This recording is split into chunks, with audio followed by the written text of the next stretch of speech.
companheiros. Então, para continuar a sequência de monitorias de teoria dos grafos, me pediram para que eu explicasse um pouquinho sobre o radix sort. Então, aqui a gente tem o radix sort. E como o professor passou esse algoritmo na disciplina, e vocês têm que estudar ele agora, eu vou ter que começar a explicação explicando para vocês o que é o counting sort. Pera aí. Counting sort. Então, o que a gente tem no counting sort? A gente tem a entrada de um vetor e esse vetor ele está completamente desordenado, beleza? Então, por exemplo, aqui no final tem um 0, aqui tem 1, aqui tem 2, aqui tem 1, aqui tem 3, aqui tem 1, aqui tem 2 e aqui tem 3. E aí no counting sort, qual que é a primeira coisa que a gente faz? No counting sort, a gente percorre o vetor,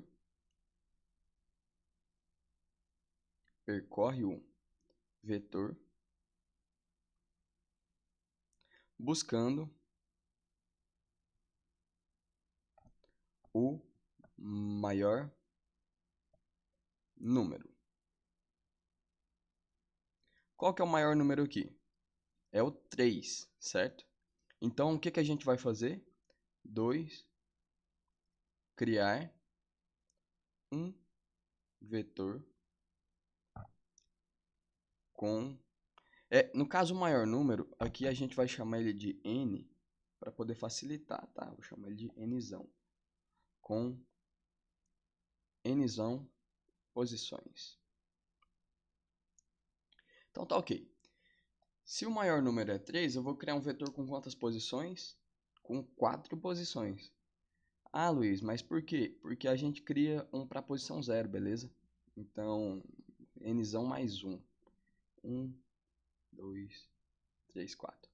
Nesse vetor aqui, vocês têm que entender que aqui representa o número 0, o 1, o 2 e o 3. É como se você estivesse criando caixinhas para cada um desses números. E aí o que a gente faz? A gente vai percorrer o vetor,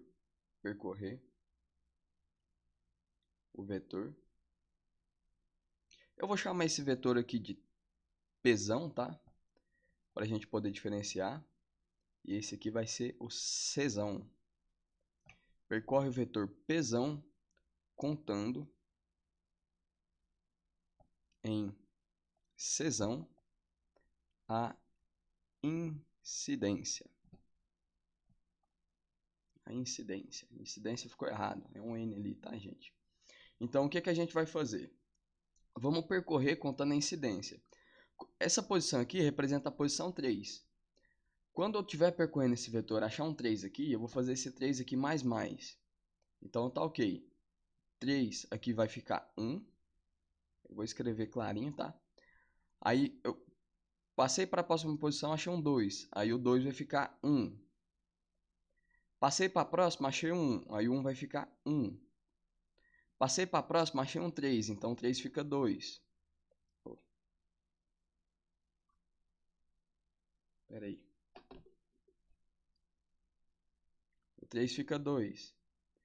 Passei para a próxima, achei um 1. 1 fica 2. Passei para a próxima, achei um 2. O 2 fica 2. Passei para a próxima aqui, achei um 1 fica 3. Passei para a próxima, cheguei no final aqui, achei um 0. 0 vai ficar 1. Então, o que eu fiz?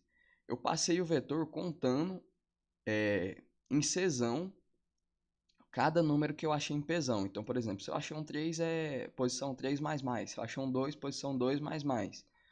Posição 2 de Czão, tá? Seria...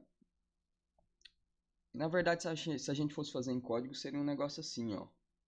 For Pzinho em Pzão, C Pzinho mais recebe 1. Beleza? E aí depois de contar a incidência em cada um, eu vou criar um outro vetor criar um vetor de tamanho len de pesão. No caso aqui o pesão tinha 3, 6, 7, 8 posições. Então eu vou criar um vetor com 8 posições também. 1, 2, 3, 4, 5, 3, 6, 7, 8 posições. E aí o que eu vou fazer? Eu vou só desencaixotar o que está em cada um aqui. Então, por exemplo, o que está em uma posição 0, eu desencaixoto e 0 aqui. O que está na posição 1, eu vou desencaixotar e 0 aqui. O que está na posição 2, eu vou desencaixotar e 0 aqui. E o que está em 3, eu vou desencaixotar e 0 aqui. Então, na prática, o que aconteceu? Eu criei uma caixinha para cada número que estava aqui, coloquei os números na caixa, percorri o vetor colocando os números nas caixinhas e desencaixotei aqui no vetor. E esse vetor aqui, o nome dele que eu vou dar é tesão. E aí fica assim, o pesão é o vetor desordenado e o tesão é o vetor ordenado. E depois de entender o counting sort, que no caso ele se parece muito com o box sort, por isso que eu falei em desencaixotar, a gente consegue entender o radix sort. Por quê? O que acontece com o radix sort? No radix sort, a gente recebe um vetor desordenado, pega vetor desordenado, e a gente vê que no vetor temos assim, temos números com bastante dígitos. Então, por exemplo, temos 233, 100, 55 e 3. E aí o que a gente faz? A gente vai pegar cada um desses números, deixa eu listar eles aqui,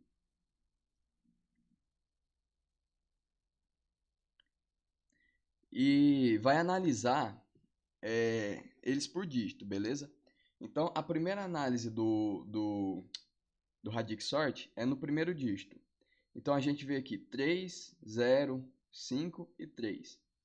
E aí, o que eu faço? Eu vou criar um outro vetor, que é um vetor auxiliar, com o mesmo número de posições. Isso. O mesmo número de posições, e vou fazer a análise desse primeiro dígito. Quando eu fizer a análise desse primeiro dígito, eu vou fazer o counting sort. Então, por exemplo, como aqui é 0, no counting sort o 100 ia vir para a primeira posição. O 3 aqui, que vai vir, tem 2 3, então o que vai vir para a segunda vai ser o que aparece primeiro no antigo vetor. Vai ser o 233. Porque o counting sort ele não pega do final e coloca antes. Aí o próximo vai ser o 3, né? E o 55. Na prática, eu analisei só o primeiro dígito, mas eu fiz um counting sort na análise do primeiro dígito, posicionando aqui no vetor conforme o counting sort pede.